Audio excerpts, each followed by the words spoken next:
Welcome to Telugu facts wire. మన దేశంలో మొట్టమొదటి పెట్రోల్ బంక్ ఇదే. అప్పట్లో పెట్రోల్ వాహనాల్లో ఎలా నింపేవారో మీకు తెలుసా? ఇన్ఫర్మేషన్ అంతా తెలుసుకోవడం కోసం వీడియో ఎండ్ వరకు చూసి మా ఛానల్ సబ్స్క్రైబ్ చేసుకోండి.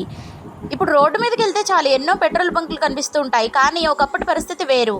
అసలు మన దేశంలో మొట్టమొదటి పెట్రోల్ బంక్ ఏ నగరంలో ఎలా మొదలైందో తెలుసా? అప్పట్లో పెట్రోల్ వాహనాల్లో ఎలా నింపేవారో తెలుసుకోండి.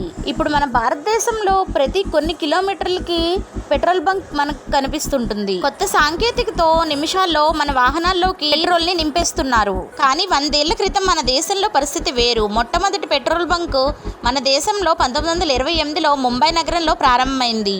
బర్మిషెల్ అని పిలిచే ఒక సంస్థ తొలి పెట్రోల్ బంక్ను ప్రారంభించింది. అప్పట్లో వాహనాల సంఖ్య చాలా తక్కువగా ఉండేది. అప్పట్లో పెట్రోల్ బంక్ ఏర్పాటు అనేది చాలా పెద్ద విషయం. ఇప్పుడు ఆ బర్మిషెల్ సంస్థ భారత పెట్రోలియం కార్పొరేషన్ లిమిటెడ్గా మారిపోయింది. పెట్రోల్ బంకులు లేనప్పుడు ఇంధనాన్ని కొనుగోలు చేయడం మన సామాన్య ప్రజలకు చాలా కష్టమైన పని. అప్పట్లో పెట్రోల్, డీజిల్ను పెద్ద పెద్ద డ్రమ్ములు లేదా టిన్లలో నిల్వ చేసి విక్రయించేవారు. వాహనదారులు తమ వాహనంలో వాటిని నింపుకోవడానికి ఏమాత్రం సౌకర్యంగా ఉండేది కాదు. అలాంటప్పుడే పెట్రోల్ బంకుల అవసరం వచ్చింది. అప్పట్లో ఆటోమేటిక్ మిషన్లతో పెట్రోల్ నింపే పరిస్థితి లేదు. ఇంధనాన్ని నింపడానికి సిబ్బందులు పూర్తిగా తమ చేతుల్నే ఉపయోగించేవారు. ఇక ఎంత పెట్రోల్ను వేశారో అని లెక్కించడానికి మెకానికల్ మీటర్లపైనే ఆధారపడేవారు. పెట్రోల్ బంక్ పెట్టిన మొదటి రోజుల్లో బర్మిషెల్ సంస్థకు కస్టమర్ల నమ్మకాన్ని గెలుచుకోవడం చాలా కష్టంగా మారిపోయింది. ఇప్పుడంటే డిజిటల్ స్క్రీన్ల మీద ధరలు, అలాగే ఎన్ని లీటర్లు పెట్రోల్ వేశారో స్పష్టంగా చూసే అవకాశం ఉంది. కానీ 100 ఏళ్ల క్రితం అలాంటివేవీ లేవు. దాంతో డబ్బులకు సరిపడా పెట్రోల్ వేశారో లేదో అన్న అనుమానం ప్రజల్లో ఎక్కువగా ఉండేది.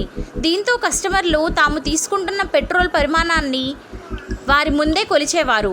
కస్టమర్లు తమ కళ్ళతోనే నేరుగా చూసేలా ప్రత్యేకమైన పరికరాలను తీసుకొచ్చారు.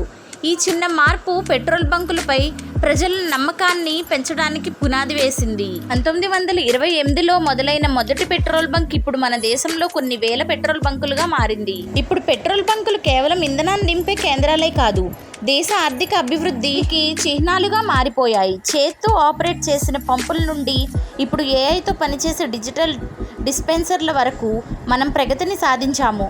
ఒకప్పుడు కార్లు విలాసవంతమైన వస్తువులుగా ఉండేవి. ఇప్పుడు మధ్యతరగతి కుటుంబాలు కూడా కార్లను కొంటున్నారు.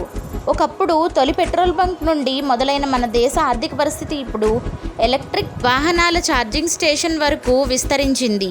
ఇది కదా మన భారతదేశం యొక్క గొప్పదనం. ఇలాంటి త్వరిత సమాచారం, ఆసక్తికరమైన విషయాలు, అద్భుతమైన విషయాలు, ప్రపంచ విశేషాలు తెలుసుకోవడం కోసం తెలుగు ఫ్యాక్ట్స్ వైర్ ఛానల్ని సబ్స్క్రైబ్ చేసుకోండి. Thank you for watching.